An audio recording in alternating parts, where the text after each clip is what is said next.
So today's video, I'm going to show you how to change your WhatsApp number. Maybe if you have a contact or you're already using WhatsApp, but one way or the other, you want to change your contact.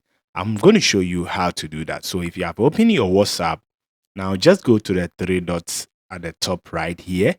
Now, when you come to the three dots, you go to settings. When you come to settings, then you come to account. So over here, you will see change phone number. Probably this can help you to change your phone number. Maybe you want to use a different number for your WhatsApp. So you just have to go to the next. Then you see your current number that you are using. And now you put in the new phone number that you want to use. So after that, you just go to the next, and then WhatsApp will send you a notification.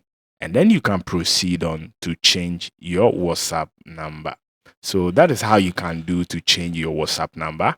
Maybe you want to change from a different number to another number. So that's how you can do to change your WhatsApp number. So feel free, let me know in the comment section. Maybe if you are having any challenges, I'll be there to guide you.